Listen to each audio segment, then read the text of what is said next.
And allow me at the beginning a word on the situation in the Middle East. I'm deeply concerned about the conflict. Iran has to cease immediately its threats, laying of mines, drones and missile attacks and other attempts to block the strait to commercial shipping.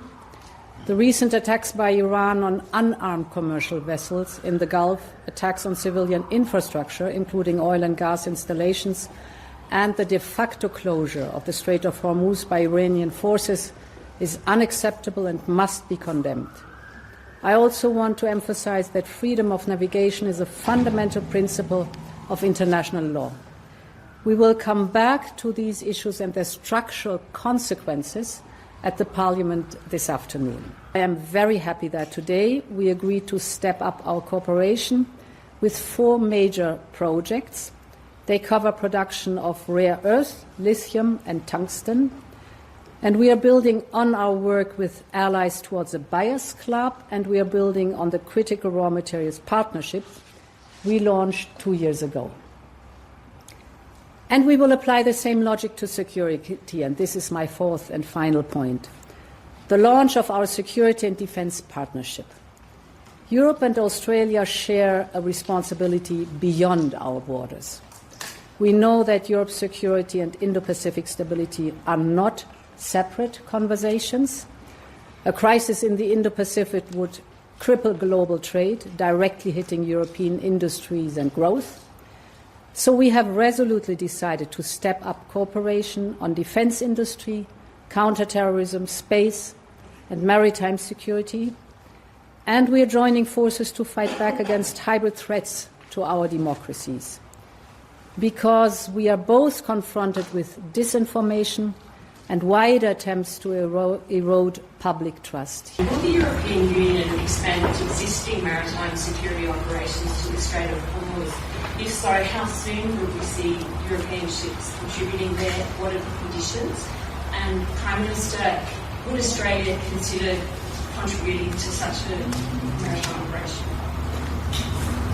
So the leaders in the European Union have been very clear that when the hostilities end, they could envisage an operation, a mission.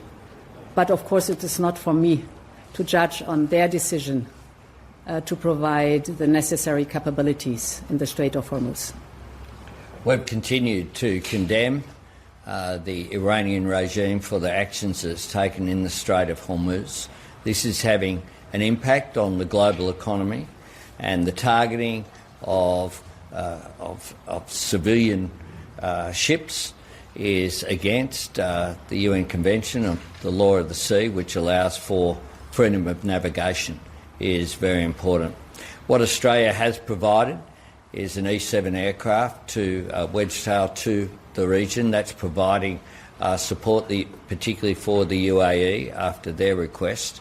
And of course the UAE is on the northern part of the Strait of Hormuz. And in addition to that, we're providing AMRAAMs to the UAE to provide that support. That is the request that we've had up to this point in time.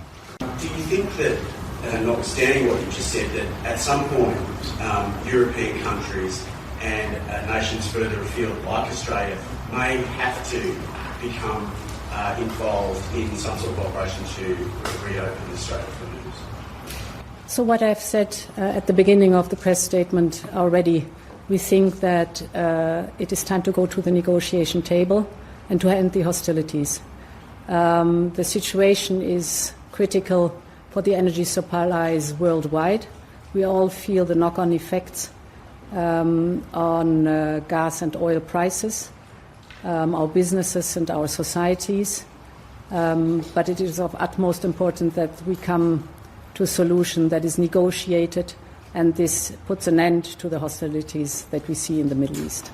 If you like this video, then like, share and subscribe to Mirror Now.